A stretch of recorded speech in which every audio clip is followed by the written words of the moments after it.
میرا نام صرف اورحان نہیں، میں عثمان کی معراج ہوں۔ اور خان المعروف اور خان غازی سلطنت عثمانیہ کے دوسرے فرمانروا تھے۔ انہیں سلطنت عثمانیہ کا اصل بانی قرار دیا جاتا ہے، جس پر انہوں نے 1326 سے 1359 تک حکمرانی کی۔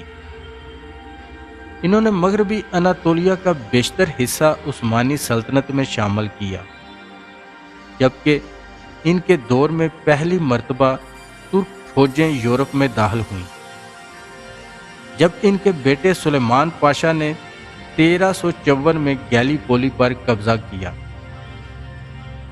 دنیا کی پہلی منظم فوج قرار دی جانے والی ینیچری بھی انہی کے دور میں بنائی گئی، جس میں مفتوجہ علاقوں کے غیر مسلم غلام نوجوانوں کو اسلام قبول کروا کر فوج میں شامل کر لیا جاتا تھا۔ وہ 1359 میں 75 برس کی عمر میں انتقال کر گئے۔ انہوں نے 30 سال تک حکمرانی کی۔ وقت آ گیا ہے اورحان اپنے خون کا حق ثابت کرنے کا۔ السلام علیکم دوستو، زمانہ ہسٹری چینل پر خوش آمدید۔ چلیے شروع کرتے ہیں اورحان غازی کی مکمل کہانی۔ خلافت عثمانیہ کے پہلے سنہرے شہزادے کی داستان۔ اناطولیہ کی نرم ڈھلوانوں پر صبح کی پہلی روشنی پھیلی تو سوگوت کی فضاؤں میں ایک نیا چراغ جل چکا تھا۔ یہ وہ دور تھا جب ترک قبائل بے قراری کے ساتھ نئی سرزمینوں کی تلاش میں تھے اور ظلم کی اندھیری راتوں میں انصاف کی روشنی کی امید کم ہوتی جا رہی تھی۔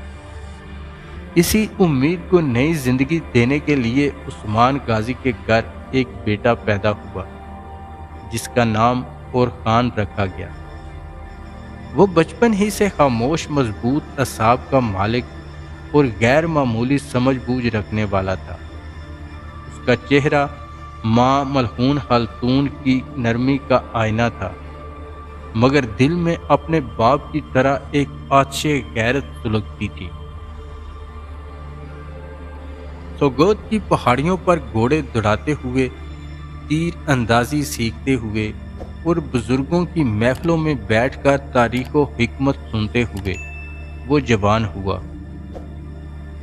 عثمان غازی اسے اکثر اپنے ساتھ مہمات میں لے جاتے اور کہتے، بیٹے، ریاست تلوار سے بنتی ہے مگر چلتی عدل سے ہے۔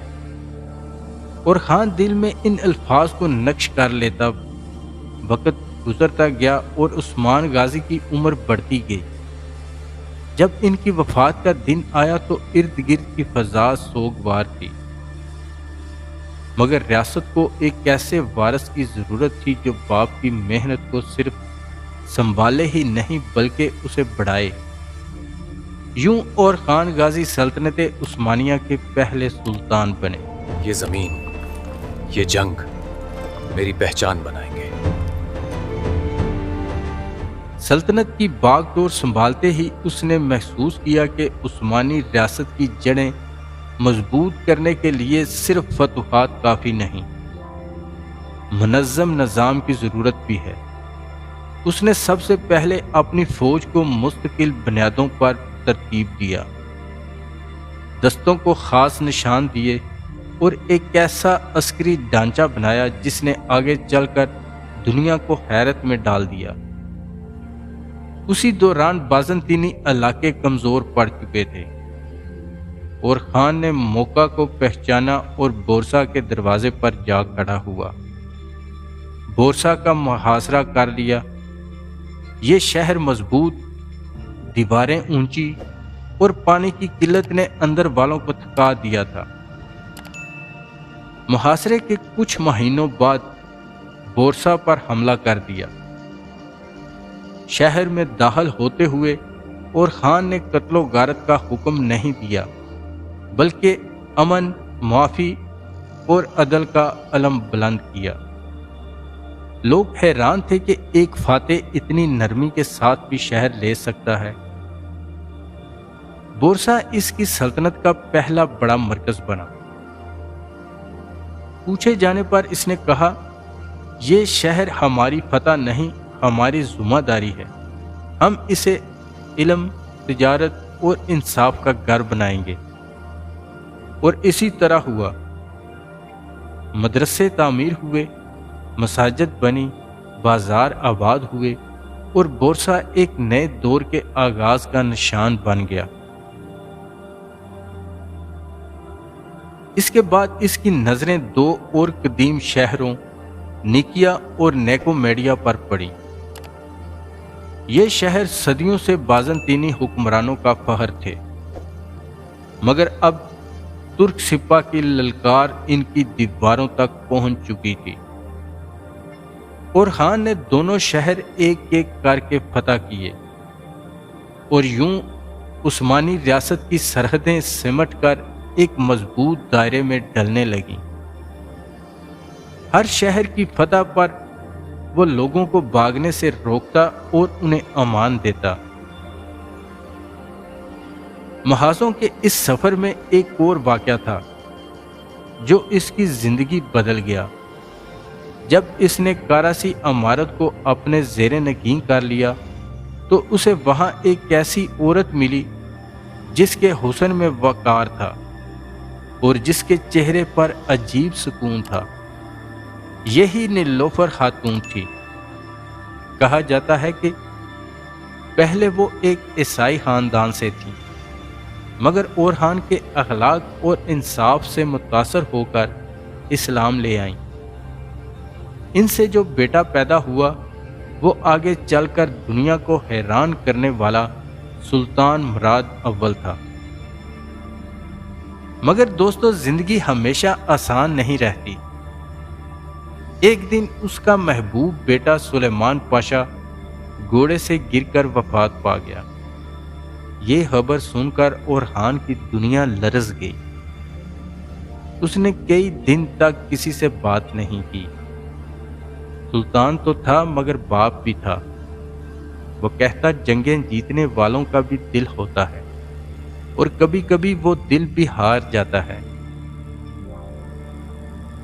اسی دوران اس کے دوسرے بیٹے خلیل کو ایک بحری قزاق گروہ نے اغوا کر لیا، اور خان نے یورپی طاقتوں سے مذاکرات کیے، بھاری تاوان دیا، تب جا کر وہ آزاد ہوا۔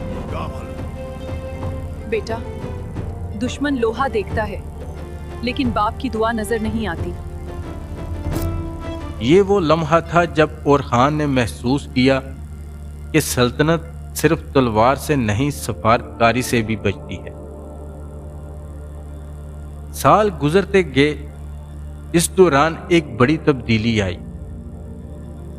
بازنطینی سلطنت اندرونی خانہ جنگیوں میں ٹوٹ پھوٹ کا شکار تھی، اورخان نے موقع سے فائدہ اٹھایا اور ان کے ایک شہزادے جان کانتا کوزینس کی مدد کی۔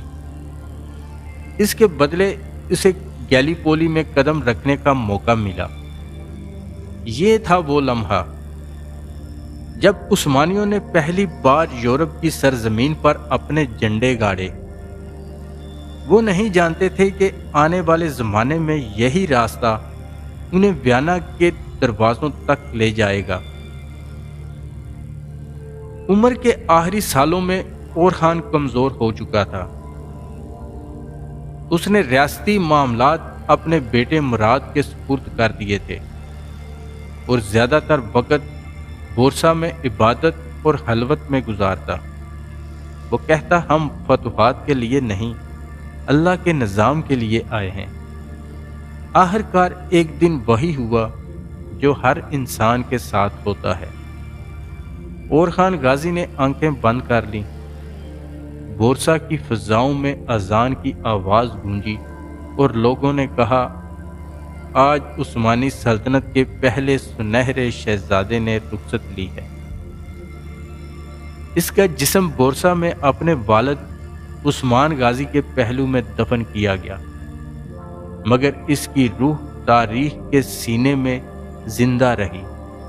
وہ صرف ایک فاتح نہیں تھا، وہ بنیاد رکھنے والا تھا۔ نظم دینے والا تھا، جس نے عثمانی سلطنت کو ایک قبیلے سے اٹھا کر ریاست بنایا۔ اگر عثمان سلطنت کے باپ تھے تو اور خان سلطنت کے معمار تھے۔